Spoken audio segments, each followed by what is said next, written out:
반에서 싸우는 아이들 지도. 나의 경우 반에서 싸우고 있는 아이들을 목격했을 때 첫 반응은 싸우고 있는 아이들을 향해서 지금 뭐 하는 거야? 그만 싸우도록 해. 하고 말리는 것이다. 그 다음 그 아이들을 한쪽으로 데리고 와서 왜 싸우게 된 이유를 묻고 어느 정도 시시비비를 가린다. 이유를 듣고 반성할 부분은 반성하게 하고 사과할 부분은 사과하고 앞으로는 싸우지 말라고 이야기를 하고 상황을 종료시키는 거였다. 그런데 선생님이 싸우지 말라고 큰 소리로 말렸는데도 계속 싸우는 경우가 있다. 그럴 경우에는 멘토 선생님께서 이렇게 알려주셨다. 싸우고 있는 아이들을 향해서 그래 서로한테 화가 나서 싸우고 있구나. 화가 풀릴 때까지 더 싸워보렴. 마치 멍석을 깔아주면 못하는 것처럼 말이다. 사실 전에 이렇게 나도 해본 적이 있는데 반 아이들이 몰려들어서 말렸을 때보다 차라리 이렇게 이야기했을 때 더 효과적이었던 것 같았다. 이렇게 해서 싸움이 멈추면 반 아이들을 자리 정돈을 시키고 싸운 두 명의 아이들에게 이렇게 질문을 하는 것이다.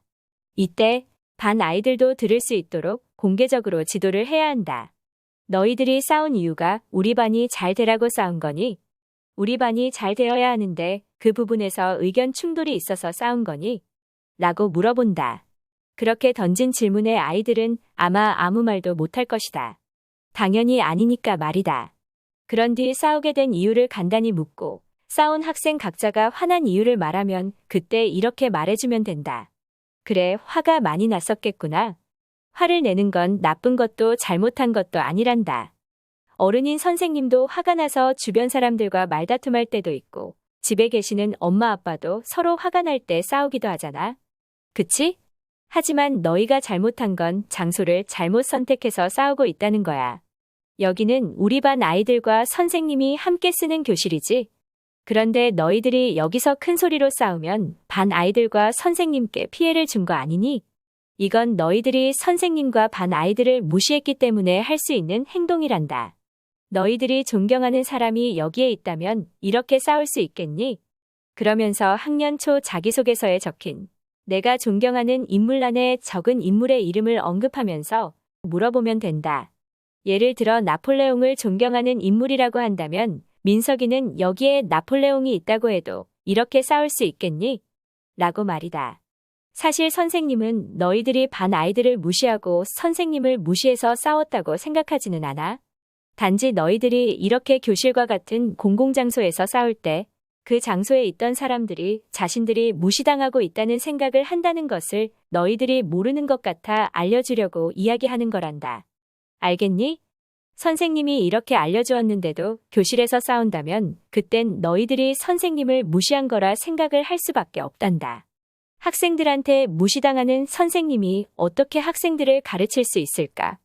앞으로 너희들이 어떻게 해야 하는지 잘 생각해서 행동하기 바란다. 이 지도 방식을 3가지로 정리를 하자면 다음과 같다. 첫째, 화가 난 그 아이들의 감정에 대해서 잘못했다고 하지 않고 화가 날 수도 있지라고 인정을 해주는 것이다. 둘째, 학급이라는 집단과 연결해서 잘못을 지적을 하면서 학생들이 집단이라는 전체성에 대해서 생각해 볼 수 있도록 하는 것이다. 마지막으로 다음부터는 싸우지 마. 라고 대신 결론을 내리지 말고 선생님은 그 학생들이 어떠한 행동을 했을 때 그에 따른 결과만 알려주고 그 학생들이 스스로 결론을 내릴 수 있도록 지도하는 것이다. 인간은 독립적이고 자율적이고 집단적이어야 바른 인간이라고 하셨는데 이 지도 방식에는 이 3가지 모두 들어있는 것 같다. 다음은 멘토 선생님의 도움말입니다.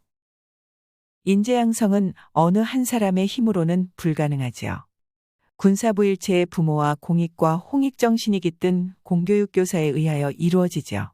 거기에다가 공익과 홍익정신이 있는 지역유지에 의하여 인재가 탄생된답니다. 한 아이를 키우려면 온 마을이 필요하다는 말처럼요. 늦은 것이 제일 빠른 때라 생각하고 모두 힘을 모아 열심히 아이들을 지도해야 할 것입니다.